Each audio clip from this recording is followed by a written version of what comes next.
Registered voters की आज सुबह 8 बजे से लेकर 5 बजे तक पोलिंग का अमल बगैर किसी तात्तुल के, बगैर किसी वक्फे के जारी रहा और 5 बजे के बाद 6 बजे जो है वो as per instructions of PEMRA हम लोगों ने आपके साथ इंतखाबात के नताइज शेयर करना शुरू किए और अभी तक कुछ हलकों के नताइज जो मेरे पास आ चुकी हैं, जो वैसे तो बहुत से हलकों के नताइज काफ़ी आगे, लेकिन जो मेजॉरिटी जिनमें वोट्स की काउंटिंग हो गई है उनमें ये हल्का है जी खैरपुर का NA 203, जहां पर फजल अली शाह पीपल्स पार्टी के उम्मीदवार है, 77,864 वोट्स लेकर पहले नंबर पर हैं। GDA के सदरुद्दीन शाह 45,560 वोट लेकर यहां पर दूसरे नंबर पर हैं। ये टेक्निकली कालडी IFB बंद कर दे ताकि मैं आपकी आवाज से। पीपल्स पार्टी के शहीद बेनजीराबाद से NA 208 से गुलाम मुस्तफ़ा शाह साहब 67,405 वोट्स लेकर लीडिंग पोजीशन में है। GDA के जैनुद्दीन शाह 21,152 वोट्स के साथ वो दूसरे नंबर पर हैं। उमर अयूब साहब NA 18 हरीपुर से 53,276 वोट्स लेकर लीड कर रहे हैं। बाबर नवाज 29,138 वोट्स के साथ दूसरे नंबर पर है, मुस्लिम लीग नवाज की उम्मीदवार है। फिर शेखुपुरा का हल्का NA 114 मुस्लिम लीग नवाज के राना तनवीर हुसैन साहब 33,526 वोट्स लेकर लीड कर रहे हैं और अरशद महमूद मंडा साहब जो इंडिपेंडेंट कैपेसिटी में तहरीक इंसाफ के सपोर्टेड कैंडिडेट हैं 26,143 वोट्स लेकर दूसरे नंबर पर हैं। NA 189 राजनपुर सरदार शमशेर बजारी आजाद हैसियत में इलेक्शन कंटेस्ट कर रहे हैं, 14,849 वोट्स लेकर पहले नंबर पर हैं। PMLN के रियाज मजारी 10,279 वोट्स लेकर दूसरे नंबर पर हैं। इसी तरह NA 88 खुशाब से IPP के गुल असगर जो है 29,990 वोट्स लेकर पहले नंबर पर हैं और लीडिंग पोजीशन में है। इंडिपेंडेंट कैंडिडेट मुअज्जम शेर 22,690 वोट्स के साथ दूसरे नंबर पर हैं। एबटाबाद का रुख करें तो मुर्तजा अब्बासी साहब 13,269 वोट्स लेकर दूसरे नंबर पर हैं और आजाद हैसियत में इलेक्शन लड़ने वाले अली असगर साहब 13,445 वोट्स लेकर यहां पर लीड कर रहे हैं। और कुछ रिजल्ट है। सऊद मजीद साहब NA 165 से 17,970 वोट्स लेकर ये लीडिंग पोजीशन में है। तारिक बशीर चीमा साहब मुस्लिम लीग काफ के जनरल सेक्रेटरी 10,850 वोट्स लेकर ये दूसरे नंबर पर हैं। इस्लामाबाद का हल्का है NA 46 आमिर मुगल साहब 5285 वोट्स लेकर आजाद हैसियत में पहले नंबर पर हैं, जबकि मुस्लिम लीग नवाज के सीनियर रहनुमा अंजुम अकील खान साहब 1953 वोट्स लेकर दूसरे नंबर पर हैं। लकी मरवत NA 41 सलीम सैफुल्लाह साहब 7,799 वोट्स लेकर लीडिंग पोजीशन में है, जबकि शेर अफजल मरवत साहब 5,327 वोट्स लेकर इस हल्के में दूसरे नंबर पर हैं। तो ये कुछ अहम हल्के हैं जिनके काफ़ी हद तक नताइज जो है वो आ गए हैं, वो मैंने आपके साथ शेयर किए। आगे भी जो नताइज आते जाएंगे वो मैं आपके साथ शेयर करूंगा। चलूंगा मैं अब इलेक्शन सेल का रुख करूंगा, वहां पे हमारे पैनलिस्ट सुबह से हमारे साथ मौजूद हैं। आमिर भाई आपसे आगाज करूंगा, जो ट्रेंड पहले देख रहे थे हम बुलेटिन से पहले, चीजें काफी तब्दील हो गई हैं अब। जी बिल्कुल, चीज़ें काफ़ी तब्दील हो गई हैं और इसके अंदर जो टेंडेंसी, जैसे हमने कहा कि शुरू के अंदर बिल्कुल इंतखाबी नताइज जब आना शुरू हुए तो उसके अंदर लाहौर के अंदर तो जैसे आपने खुद ही बताया कि पाकिस्तान मुस्लिम नून जो है वो बड़े वाज़े बढ़तरी के साथ आगे बढ़ रही थी और उस वक्त बल्कि आपका जो सुबह से हमारा का एक बयानिया था जो मैं आपको बार बार कह रहा था कि यूथ का सरप्राइजिंग जो वोट है उसको किसी भी सूरत अंडर एस्टिमेट नहीं किया जा सकता और वो 2 करोड़ से ज़ायद वोट है। वो वोट जो है वो कंफर्म है। ये बात और ये डिबेट जो है वो एक अलग से है कि उनका नैरेटिव सही है या गलत है, लेकिन यूथ सोशल मीडिया से इंस्पिरेशन के साथ जिस नैरेटिव के साथ थी वो बड़ा एक तरफा एक नैरेटिव था और उसके आगे कुछ भी दूसरी वो राय नहीं थी और यूथ को ये एक उनकी जो पसंदीदा जमात थी उनके साथ उसके साथ कोई ना कोई लॉयल्टी जाहिर करने के लिए अपना एक्सप्रेशन के लिए उनको एक फर्स्ट वे ये जो है वो मिला था और ये काफ़ी सप्रेशन के बाद जब ये मिला और ये नज़र आ रहा है अब उसके जो सूरत हाल है ऑब्वियसली जैसे आपने बताया कि मैंने बताया कि फैसलाबाद के अंदर जो है वो PTI और इंडिपेंडेंट कैंडिडेट जिनको कहा जा रहा है वो तकरीबन तमाम हलकों के अंदर ही बढ़तरी है। राणा सनाउल्लाह साहब के हलके के अंदर उनको मामूली सी बढ़तरी ज़रूर है, लेकिन बाकी तकरीबन तमाम हलकों के अंदर जो है वो अब तक के नताइज में उनको जो है वो बढ़तरी हासिल थी। लाहौर के हलकों के अंदर यास्मीन राशिद साहिबा और मियां नवाज शरीफ का जो फ़र्क है वो भी बहुत ज़्यादा नहीं है, और शहबाज शरीफ साहब को तो वो जो है वो ऑलमोस्ट लीड कर चुके हैं। तो ये तमाम तर जो नताइज हैं और जो चीज़ें हैं वो अभी ज़ाहिर है कोई नताइज जो है थोड़ी सुस्त रवि का भी शिकार है, लेकिन 1 या 2 घंटे के अंदर ये पोजीशन सारी क्लियर हो जाएगी। लेकिन एक चीज़ जो मैं बार बार सुबह से मैं कह रहा था कि इंडिपेंडेंट कैंडिडेट जो है वो जो है वो आई थिंक उनकी ही मेजॉरिटी होगी। ये बात अब क्लियर और बड़ी अया होगी। तो ये बड़े लोग टीवी पर बैठ के मोबाइल सामने कर करके दिखाते थे कि नाम मैंने नहीं दिखाना, मैसेज मैं दिखा देता हूँ, 30 सीटें होंगी, 25 सीटें होंगी, ये लिख कर आ गए, ये वो लिख कर आ गए। तो यहाँ पर 30-25 ये सीटें तो नज़र नहीं आ रही। मतलब अगर हम इन हलकों के नताइज की तरफ जाएं, अभी जो भी ट्रेंड चल रहा है माइनर फर्क पड़ेगा, इतने परसेंट तो फर्क नहीं पड़ने लगा कि मोर देन 50% डिडक्शन हो जाए उसमें। हाँ, उसके अंदर ये है कि मैं वही बात करूँ कि ये भी अभी एक सिनेरियो है कि आपके पास इंडिपेंडेंट कैंडिडेट लेट्स सपोज क्या, बल्कि आप तो कंफर्म जो सूरत हाल है उसको तो इस बात को निगेट किया नहीं जा सकता कि उनकी मेजॉरिटी होगी। अब जब इंडिपेंडेंट कैंडिडेट की मेजॉरिटी होगी तो उसके अंदर जो जमहूरी तरीके से जिसको ये तमाम जो थोड़ी देर पहले पीडीएम की जमातें थी वो आपस के अंदर जब बंदर बांट होगी तो वो यही कहेंगे कि जिसकी ज़्यादा जमात वो है तो इंडिपेंडेंट कैंडिडेट को मायल करने का उनका ज़्यादा हक है या उनको मायल करके दिए जाएं। वो अब जो है कौन सी ज़्यादा जमात होगी वो तो ऑब्वियस है कि अभी सिंध के अंदर जो है वो पाकिस्तान पीपल्स पार्टी जो उम्मीदें थी या जो उनके सर्वे थे वो उनके मुताबिक सिंध में जा रही है अभी तक।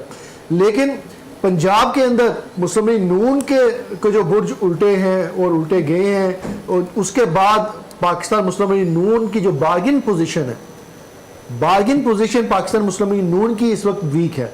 बट एट द एंड होता वही नज़र आ रहा है जो होना है। लेकिन इसके अंदर मैंने जो चीज़ मैं इसमें कंक्लूड करता हूँ वो ये है कि शायद सिर्फ इस सारी सिनेरियो के अंदर सिर्फ एक चीज़ तब्दील हुई है, that is a bargaining position. और जो इस वक्त बैठकें जारी हैं, जो इस वक्त सूरत हाल और जोड़ तोड़ जारी है, उसके अंदर पाकिस्तान मुस्लिम लीग नून को शायद सिर्फ और सिर्फ एक सेटबैक और एक जो है वो दचका दिया गया हुआ है कि कुछ चीज़ें कुछ लो और दो के तनाजर में राणा साहब जो है वो राणा साहब आईपीपी के ऊपर बड़ी नजर जमा के बैठे हुए। अभी एक अपडेट है आईपीपी के हवाले से मैं शेयर कर देता हूँ। ये एक पोलिंग स्टेशन का रिजल्ट है जो जहांगीर खान तरीन साहब की घर की पोलिंग स्टेशन है, यानी जहां पे उन्होंने खुद वोट कास्ट किया। और इस पोलिंग स्टेशन पे सिद्दीक बलूच साहब मुस्लिम लीग नवाज के उम्मीदवार ने 200 वोट्स हासिल किए, जहांगीर तरीन साहब ने 400 वोट्स हासिल किए, और पाकिस्तान तहरीक इंसाफ के हमायत याफ्ता राव कासिम ने 590 वोट्स हासिल किए। यानी जहांगीर तरीन साहब जो अपने घर की का पोलिंग स्टेशन है उसको लूज कर गए। कुछ और इंटरेस्टिंग रिजल्ट्स हैं। ये रिजल्ट है जी NA 71 का, और ये गैर हतमी और गैर सरकारी नतीजा है जिसके मुताबिक ख्वाजा साद रफीक पर रेहाना इम्तियाज डार साहबा की जो लीड है that is more than 4000 now, 4000 ज़्यादा जी। तो ये लेकिन अभी रिजल्ट्स जो है वो सिर्फ 15 पोलिंग स्टेशंस के हैं, तकरीबन 340 पोलिंग स्टेशंस के रिजल्ट्स आना बाकी हैं। राणा साहब, जो ट्रेंड में तब्दीली है, नॉर्मली हमने देखा है 2013 के इंतखाबात हों, 18 के इंतखाबात हों, 8 साढ़े 8 बजे के बाद चीज़ें काफ़ी तब्दील हो जाती हैं, अचानक स्लो भी हो जाती हैं। उसकी रीजंस जरा बताइए साहब के पास पहले तो नताइज जो हैं वो तो इनसे लें जी प्लीज। मेरे पास लाहौर के कुछ रिजल्ट्स हैं जी प्लीज। और आप 117 से ही होंगे जी शुरू। 117 में जो है अलीम खान साहब जो है जी वो 9635, ठीक, 39 जो है ना पोलिंग स्टेशन के रिजल्ट्स हैं। अली इजाज बुटर जो है वो उनके हैं 7000। NA 118 में हमजा शबाज 8963, और आलिया हमजा जो है आज़ाद उम्मीदवार उसके हैं 6598। लाहौर NA 119 मरियम नवाज़ के हैं 8695। शहजाद फ़ारूक हैं PTI के हमायत याफ्ता आज़ाद उम्मीदवार 4625। लाहौर से ही NA 120 सरदार अयाज सादिक मुस्लिम लीग नून 9352। उसके मुकाबले में आज़ाद उम्मीदवार उस्मान हमज़ा 5,635, NA 121 शेख रोहेल असगर 9,632, वसीम कादर आज़ाद उम्मीदवार हैं PTI के हमायत याफ्ता 5,635, NA 122 साद रफ़ीक 8,932 और लतीफ़ खोसा जो हैं उनके हैं 5,621। लाहौर NA 123 12,011 शबाज शरीफ और अफजाल पहाड़ जो है 12,446। यहाँ पे इनको एडवांटेज हासिल है 300 वोटों का अफजाल पहाड़ साहब को जी। लाहौर NA 125 24 मिस कर दीजिए। नहीं मेरे पास जो है अच्छा जी। 125 में मलिक अफजल जो हैं 3,732। 25 में अफजल हैं कि सैफ हैं? ये 126 में है मलिक साहब जी मलिक, अच्छा मलिक सैफ 26 में है? जी। 3,732 हैं मलिक अफजल। उनके मुकाबले में जावेद उमर आज़ाद में 1,696 उनके NA 126 मलिक सैफुल मलूक खोखर 9,651, मलिक तौकीर अब्बास 5,200, अताउल्लाह तारड़ 8,632, बिलावल जरदारी 7,823, अवन चौधरी IPP 11,102 और सलमान अकबर राजा 10,305। IPP का फिर राणा साहब ने, ये मैं राणा साहब के नताइज नहीं मानते, इसको क्रॉस चेक करें। इन्होंने ओन चौधरी को फिर जिता दिया।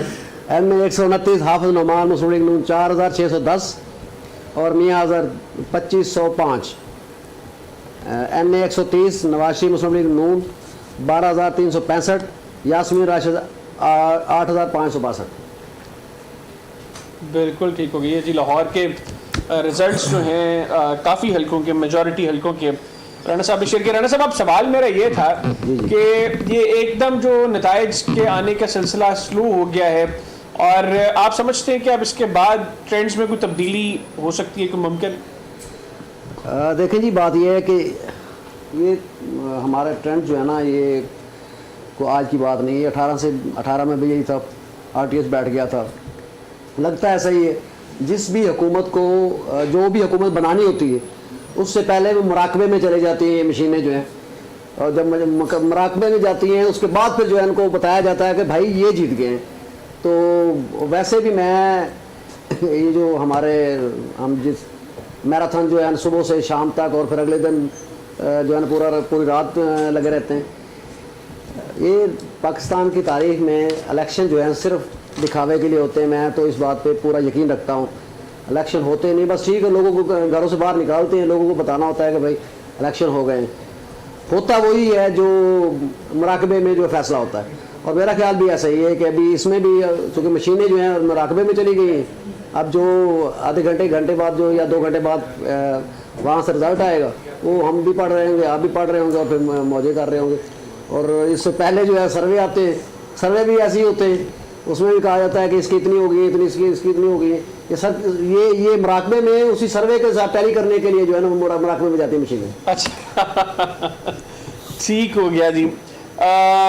मैं अब ये रिज़ल्ट है जी एक PP10 रावलपिंडी का, जहाँ से मुस्लिम लीग नवाज़ ने टिकट दिया था चौधरी नईम एजाज साहब को, और इस हलके में नईम एजाज साहब जो हैं वो 4,290 वोट्स लेकर लीडिंग पोजीशन में हैं, जबकि उनके मुकाबले में चौधरी निसार अली खान साहब जो हैं वो 2,704 वोट्स लेकर दूसरे नंबर पे। आपके पास भी कोई रिजल्ट्स हैं तो काइंडली शेयर करें। 43 से ये बड़ी अहम सीट थी जमीयत उलमा इस्लाम के लिए, जहाँ से मौलाना साहब के साहबजादे असद महमूद साहब शहबाज शरीफ की काबीना के बड़े अहम वजीर थे।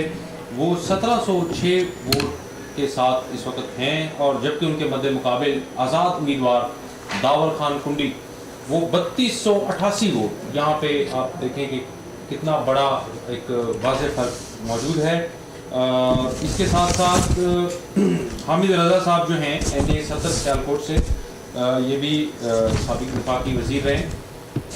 इस वक्त वो 7,241 वोटों के साथ लीड कर रहे हैं, जबकि उनके मद्दे मुकाबिल MLN के चौधरी रमज़ान साहब जो हैं सुबहानी साहब वो 6387 वोट उनके हैं।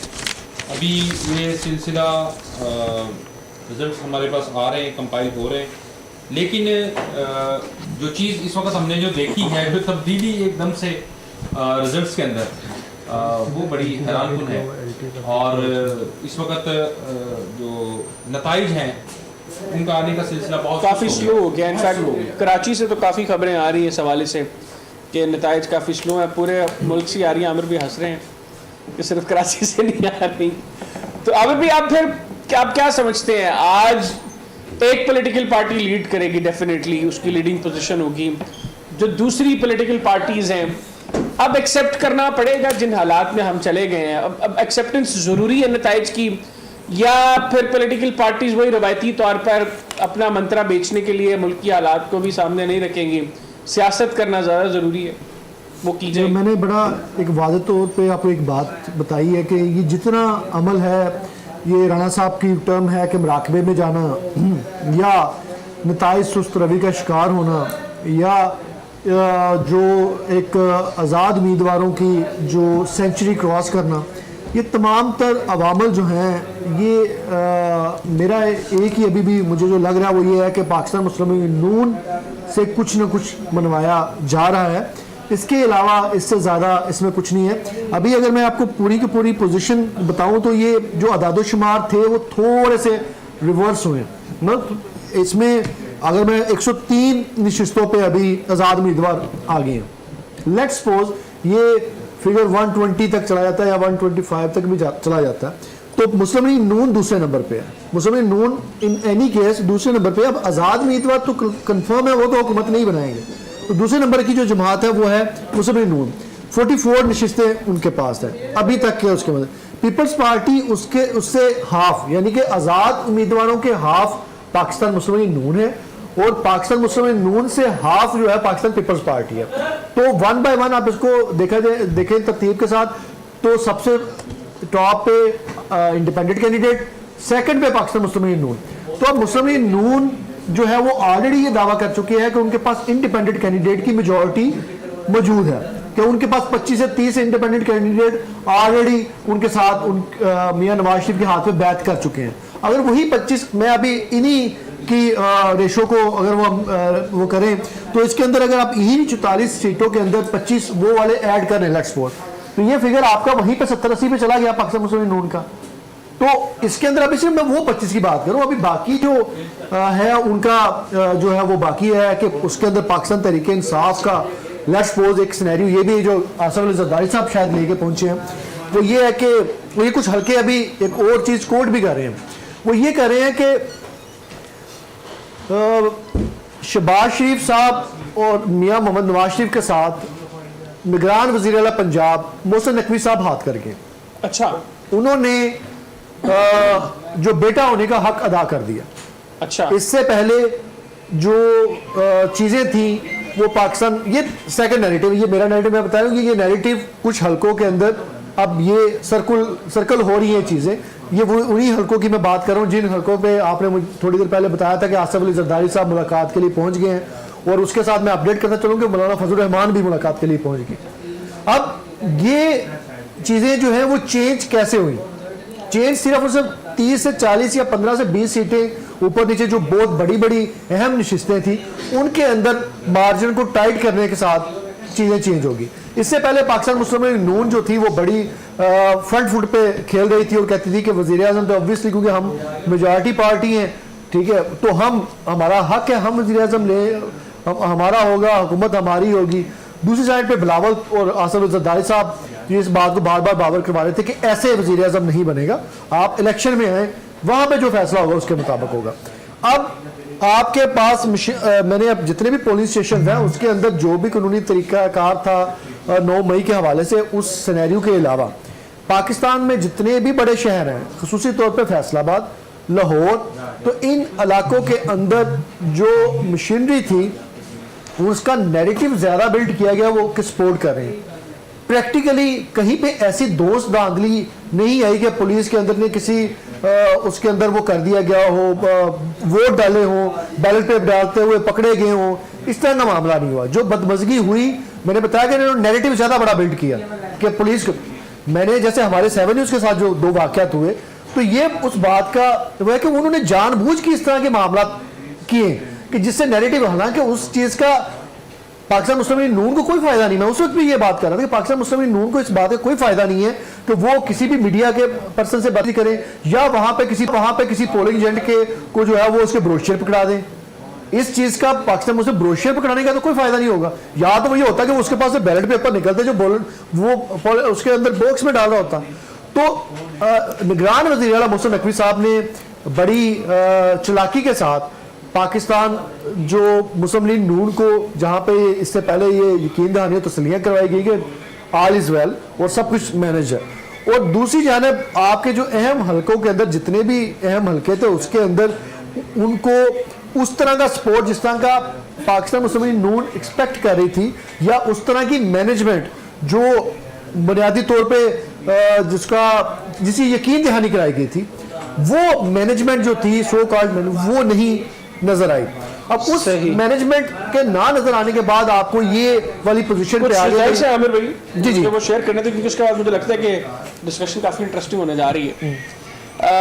एक तो NA6 सिराजुल हक साहब यहाँ पर इलेक्शन कंटेस्ट कर रहे हैं, 14,078 वोट्स लेकर दूसरे नंबर पर हैं, और आज़ाद हैसियत में इलेक्शन कंटेस्ट करने वाले बशीर खान साहब 24,718 वोट्स लेकर यहाँ पर पहले नंबर पर है, यानी तकरीबन 10,000 से ज़ायद वोट्स की बर्तरी है यहाँ पर आज़ाद उम्मीदवार की। फिर NA78 में खुरम दस्तगीर साहब दूसरे नंबर पर आ गए, 22,497 वोट्स हैं उनके, लेकिन उनके पॉलिटिकल ओपोनेंट हैं उन्होंने 22,956 वोट्स लिए हैं, यानी तकरीबन 450 वोट्स की लीड खुरम दस्तगीर साहब पर उनके पॉलिटिकल ओपोनेंट की है। NA132 कसूर का जो हल्का है शहबाज शरीफ साहब जहाँ से इलेक्शन कंटेस्ट कर रहे हैं, सरदार मोहम्मद हुसैन डोगर साहब ने 9,732 वोट्स लिए हैं, और शहबाज शरीफ साहब यहाँ पे 17,142 वोट्स लेकर थोड़ी कंफर्टेबल पोजीशन में सो फार लग रहे हैं। आगे चले NA71 जहाँ पे ख्वाजा आसिफ साहब ने 5,252 वोट्स लिए हैं और दूसरे नंबर पर हैं, जबकि उनकी मद्दी मुकाबल जो है रेहाना इम्तियाज डार साहिबा 11,031 वोट्स उन्होंने लिए, यानी यहाँ पर तकरीबन 6,000 वोट्स की लीड रेहाना इम्तियाज डार साहिबा की हो गई है। और जहांगीर खान तरीन NA155 से राना साहब, सिद्दीक बलोच साहब के 8,306 वोट्स हैं और जहांगीर तरीन साहब के 3,328, यानी सिद्दीक बलोच साहब की पोजीशन कंपैरेटिवली सो फार कंफर्टेबल लग रही है। तो अब ये जो बड़े कुछ नाम हैं राना साहब, जहांगीर तरीन साहब अगर NA155 नहीं जीतते, ख्वाजा आसिफ साहब अगर लूज कर जाते हैं, सिमिलरली खुरम दस्तगीर साहब अगर इलेक्शन लूज कर जाते हैं, तो फिर क्या सिनेरियो होगा मुस्लिम लीग नवाज के पास में? ख्वाजा आसिफ मतलब he is a big gun, Khurram Dastgir sahab he is a big gun, दोनों फॉर्मर फेडरल मिनिस्टर्स हैं, तो अगर ये लूज करते हैं तो फिर क्या पोजीशन होगी? और सिमिलरली जहांगीर तरीन साहब भी, क्योंकि इस वक्त तो मुस्लिम लीग नून और IPP अलायंस में है। अच्छा देखिए हैदर साहब, ये टर्म जो इस्तेमाल होती है ना कि बड़े बड़े बुर्ज उलट गए, ये आज नहीं होने जा रही, इससे पहले भी ये होती रही है, और बड़े बड़े बुर्ज मतलब ये पुरानी गा रही उलट जाते हैं। मतलब इससे पहले भी कई मिसालें जो है ना हमारी सियासी तारीख में हैं, बड़े बड़े जो नाम है आम छोटे वर्कर से भी वो होते रहे हैं, और ये भी अगर ऐसा होने जा रहा है तो ये मेरे ख्याल में उसी रिवायत को दोहराया जाएगा। हो सकता है ये बड़े जो बुर्ज हैं इनसे कहीं ना कहीं किसी की शान में गुस्ताखी हो गई हो और वो उलट दिए जा रहे हो, मुझे तो ऐसे लग रहा है। अच्छा आमिर भाई, आप क्या समझते हैं कि ये बड़ी गन्स मुस्लिम लीग नवाज की अगर ये इलेक्शन लूज करती हैं तो फिर क्या सिनेरियो होगा मुस्लिम लीग नून के पास? और जहांगीर तरीन साहब जो IPP के हेड हैं वो लूज करते हैं अपनी सीट, तो फिर क्या सिचुएशन होगी? इसका जवाब लेकिन उससे पहले NA67 हाफजाबाद का रिजल्ट है जी। सायरा अफजल तारड़ साहिबा 25,773 वोट्स लेकर दूसरे नंबर पर हैं, और आज़ाद उम्मीदवार अनीका मेहदी 29,656 वोट्स लेकर। ये आपने हाफजाबाद का बताया? जी हाफजाबाद का आपने बताया कि जो आज़ाद उम्मीदवार अनीका मेहदी जो है 29,656 वोट लेके आगे हैं, और 25,000 यानी तकरीबन 4,000 वोट की लीड की बत्ती। अभी कितने हल्के बाकी हैं? ये इसमें अभी जो पोलिंग स्टेशंस बाकी हैं वो है जी तकरीबन 200 से ज़्यादा पोलिंग स्टेशन। 200 से ज़्यादा पोलिंग स्टेशन, अभी मार्जिन बहुत ज़्यादा नहीं, मतलब अभी क्लोज कंपटीशन इसमें जारी है। तो आप ये इन बिग गन्स के बगैर कैसे देख रहे हैं इस असेंबली को? मुझे बिग गन्स के मुताबिक, मैंने आपको दिन में जैसे हम आपस में ऑफ कैमरा भी बात डिस्कस कर रहे थे कि न्यूसेंस इलेक्शन की बरकरार रखने के लिए मैंने जैसे आपको बड़ा कैटेगोरिकली एक एहसन इकबाल साहब का हल्का वैसे मेंशन किया था उसी वक्त, वैसे ही मैंने कहा अगर वो दो हल्कों के अंदर इलेक्शन कॉन्टेस्ट कर रहे हैं, सपोज एक में वो हार भी जाते हैं तो देन व्हाट, वो रहेंगे। और अगर इस तरह का कोई और भी कैंडिडेट जो बड़ा नाउन फेस है और वो अगर नहीं भी जाता इन एनी केस, तो वो रुकने असम्बली नहीं भी होता और उससे एक ये तासर ज़रूर पैदा हो जाए कि इलेक्शन फ्री एंड फेयर है और तमाम तर चीज़ें ठीक है और उसको पीटीए भी एक्सेप्ट करने पे किसी न तरीके से फेस सेविंग के लिए मजबूर हो जाए। तो इस तरह के भूल उलटने से मेरा ये ख्याल है कि इलेक्शन की न्यूसेंस बरकरार रहे और मकसद भी पूरा हो जाए मुतलका तमाम रियासत का, तो फिर मेरा नहीं ख्याल, क्योंकि ये महंगा सौदा है। मेरी जो इसके अंदर अभी तक जो चीज़ें मुझे समझ में आ रही हैं, जितने भी हल्के हैं इसके अंदर मार्जिन जो भी है, at the end Pakistan Muslim League Noon जो है उसको एक क्लोज मैंडेट मिले या उनको सादा अक्सरियत मिले ना मिले, 40-60 सीटें हों, 80 सीटें हों, जितनी भी सीटें हों उसके साथ इंडिपेंडेंट कैंडिडेट मिला के दिए जाए, पाकिस्तान मुस्लिम लीग नून को हुकूमत दी जाएगी। अभी जो चीज़ें हो रही हैं, जो एक होल्ड ऑन का एक वक्फा है, उसमें सिर्फ और सिर्फ वो जो मुलाकातें भी हैं वो एक चाय का वक्फा है, चाय का वक्फा है। और चाय के वक्फे के अंदर मैंने बताया कि बार्गेन पोजीशन, अच्छा, this is the only one thing जो चीजों के अंदर डिले अच्छा, आजाद उम्मीदवार चूंकि अब तो सो फार लीडिंग पोजीशन में काफी नजर आ रहे हैं, इनके फ्यूचर मतलब पॉसिबल फ्यूचर आप तो कह रहे हैं कि मोस्टली ज्वाइन करेंगे पीएमएलएन को, अदरवाइज सिनेरियो क्या हो सकते हैं? अदरवाइज सिनेरियो इसके अंदर अगर में दो रिजल्ट्स हैं बड़े इंपॉर्टेंट रिजल्ट्स हैं।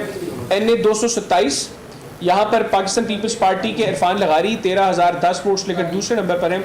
जीडीए लीड कर रही है लियाकत चितोई साहब 17,422 वोट्स के साथ। सिमिलरली एनए 231 खालिद महमूद अली साहब आज़ाद उम्मीदवार 2372 वोट्स लेकर पहले नंबर पर हैं।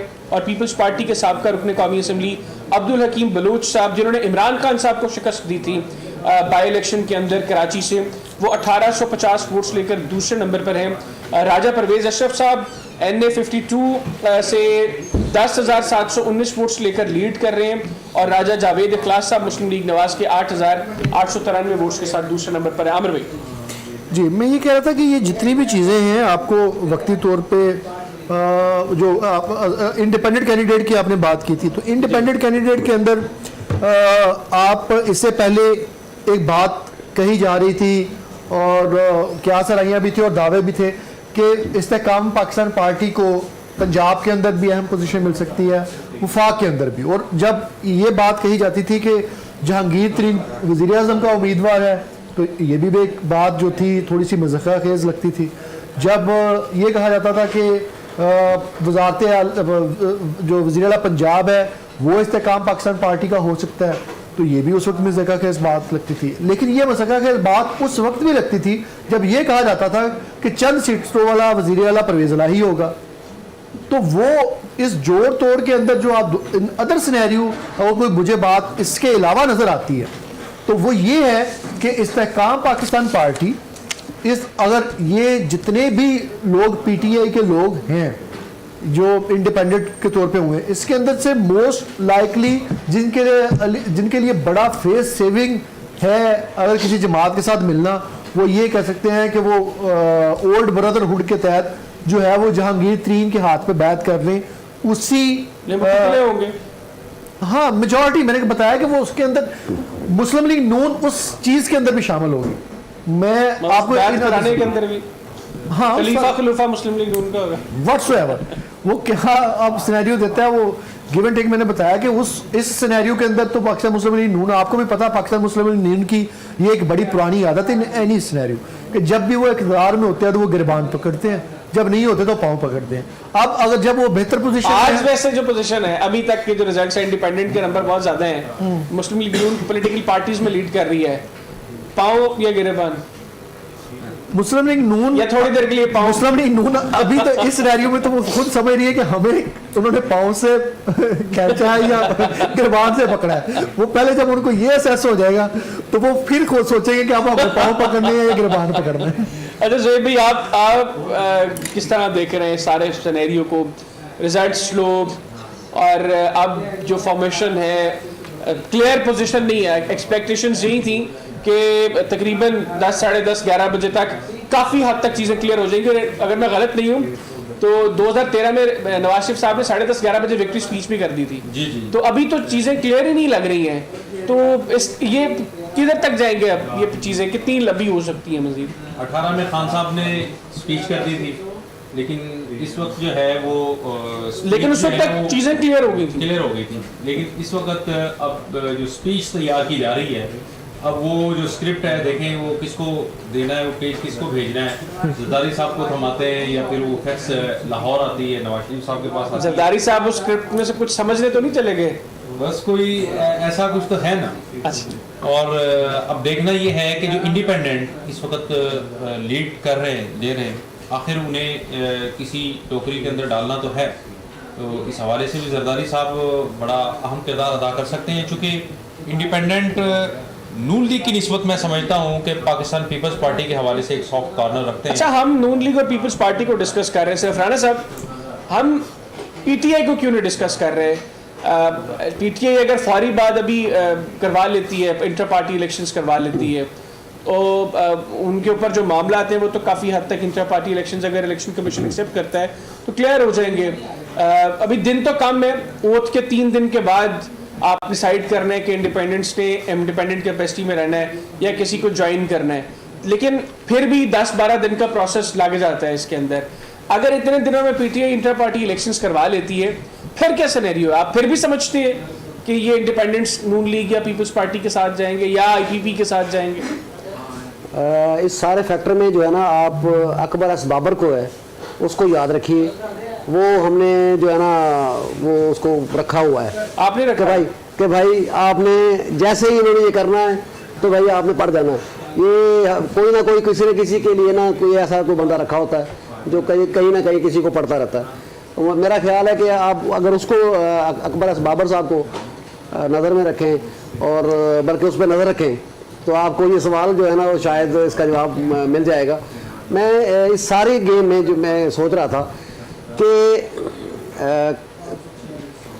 कारकर्दगी भी कहीं ना कहीं जो है ना वो मैटर करती है, उसकी कोई ना कहीं वैल्यू होती है। अगर इस सारे इसमें देखें, स्पीकर जो है ना पिछले पंजाब असम्बली के 2-3 जो रहे हैं, मैं ऐसे मेरे जहन में आया कि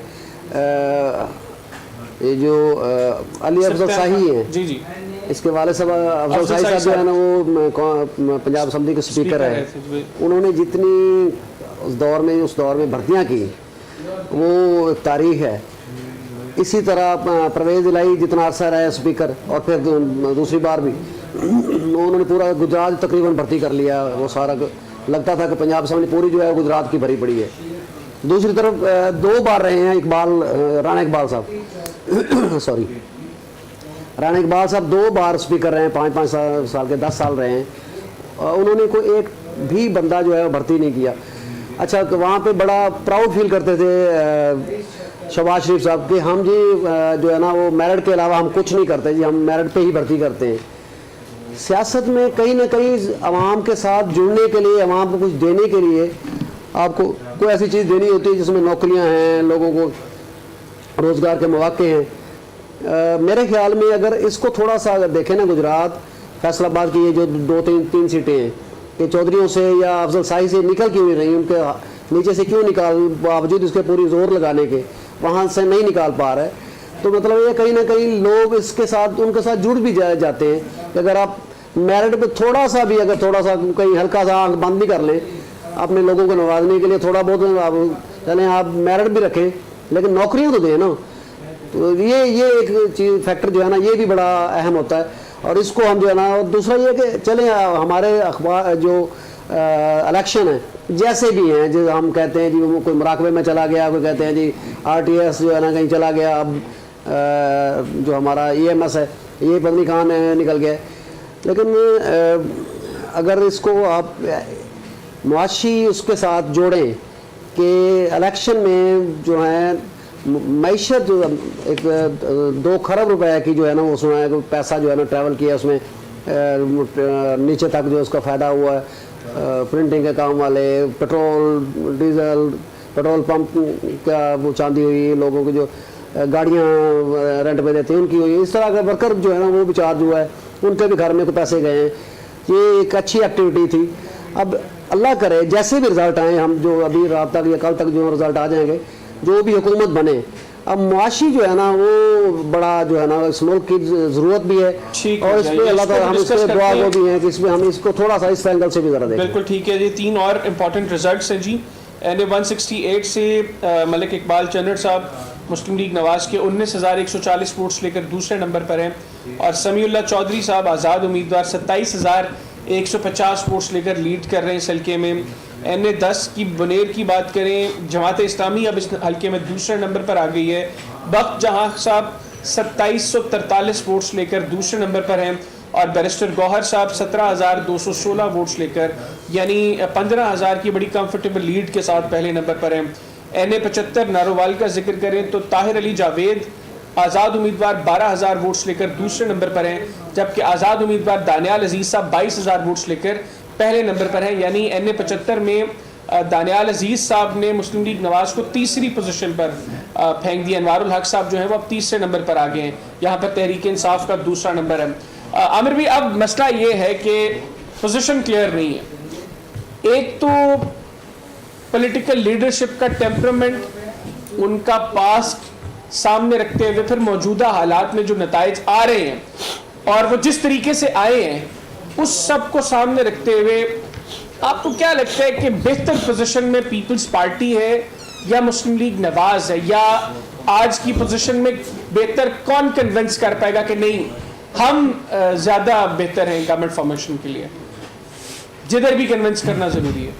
देखिए, पाकिस्तान पीपल्स पार्टी जो आपने इससे पहले मुझे पूछा था कि अनदर सिनेरियो, तो अनदर सिनेरियो से मैंने आपको 2 कॉन्स्पिरेसी थेरीज बताई। एक जो मैं ज़ाती तौर पे समझता था, दूसरी कॉन्स्पिरेसी जो इस वक्त चल रही थी, एक तीसरी कॉन्स्पिरेसी भी इसके अंदर मौजूद है कि इन द थर्ड सिनेरियो के अंदर जोड़ तोड़ में वो क्या हो सकता है। इंडिपेंडेंट कैंडिडेट जो है वो ऑब्वियसली जिनका तल्लुक ज़्यादातर का पाकिस्तान तरीके इंसाफ से ही है, तो जितनी भी कंपेन हुई है उस सारी कंपेन के अंदर बिलावल भुट्टो साहब ने अपना टोटल नैरेटिव पाकिस्तान मुस्लिम लीग नून के खिलाफ रखा है। पाकिस्तान पीपल्स पार्टी इससे पहले भी पाकिस्तान तरीके इंसाफ के साथ मुज़ाकरात की बात कर चुकी है, उनके साथ मेज़ पे बैठने की बात कर चुकी है। Pakistan peoples party already Pakistan Tehreek Insaf के अंदर अपने बहुत अहम बंदे जो है वो इंजेक्ट कर चुकी है। आपको पाकिस्तान पीपल्स पार्टी का यहाँ पे आना और फिर एतजाज़ हसन साहब का बिलावल साहब के साथ रहना, वो पाकिस्तान तरीके इंसाफ के लिए सबसे एक अच्छा जो वे है कम्युनिकेशन का। तो पाकिस्तान पीपल्स पार्टी अगर पाकिस्तान तरीके इंसाफ के साथ अगर आसफ अली जरदारी साहब इस बात पे कन्विंस करने पे तैयार हो जाते हैं या इस बात पे वो कामयाब हो जाते हैं कि पाकिस्तान पीपल्स पार्टी जो है वो पाकिस्तान तरीके इंसाफ को राम करके तो उनको लीड कर सकते हैं, तो ये कोई बड़ा सिनेरियो नहीं है कि पाकिस्तान मुस्लिम लीग नून को दोबारा से पंजाब के अंदर कंपोज किया जाए। वो कंपोज बेशक मियाँ नवाज शरीफ की हस्ब ख्वाहिश मरियम नवाज को वज़ारत आला दे के कर दिया जाए और उन्हीं तमाम जो कायदीन हैं पाकिस्तान तरीके इंसाफ के जो जितना भी इंडिपेंडेंट कैंडिडेट हैं उनको आसफ अली जरदारी साहब लीड करके उनको अगले 5 साल के अंदर एक ततीरी अमल से गुजार के जो है वो एक सियासी तौर पे उनको जमूत का शिकार कर दे, PTI को बड़ा टेक्निकली नॉकआउट कर दे। तो ये इन थर्ड नैरेटिव अगर सिर्फ कॉन्स्पिरेसी पे ऑब्वियसली जो सारा सिनेरियो है इसके अंदर अगर तो कॉन्स्पिरेसी पे बात करनी, ठीक है, इतलात और अपने उसके अंदर तो तीसरी कॉन्स्पिरेसी मैंने आपको बिल्कुल लॉजिकली और उन चीज़ों के साथ वो भी बता दी कि तीसरी कॉन्स्पिरेसी सिचुएशन ये भी हो सकती है क्योंकि सियासत में हरफ आखिर तो कुछ भी नहीं है। तो इसलिए अगर आपने पर्सपेक्टिव ही डिस्कस करनी है तो इसके अंदर ये कोई बात बैद नहीं है कि ये बात डिस्कस या ये वाली बात चीज़ें पाकिस्तान पीपल्स पार्टी नहीं ये प्लान दे रही होगी कि हम इसमें से इंडिपेंडेंट कैंडिडेट को भी और पाकिस्तान तहरीक इंसाफ की विल के साथ उनको हम साथ मिला के हुकूमत बनाते हैं, ताकि सांप भी मर जाए और लाठी भी ना टूटे। पाकिस्तान तहरीक इंसाफ ये भी शोर नहीं करेगी, क्योंकि उनको ज़्यादा मसला पाकिस्तान मुस्लिम लीग नून से, और अगर एतजाज हसन साहब, लतीफ़ खोसा साहब, ये मिलकर बैरिस्टर गौहर साहब उनके 2018 में पीपल्स पार्टी कैंडिडेट, 13 में तो ये सारे लोगों के लिए बाय डिफॉल्ट पीपल्स पार्टी के साथ चलना जो है बड़ा ईजी है। तो मुझे लग रहा है जरदारी साहब ने बड़े टाइम पे फ्लाइट पकड़ ली है।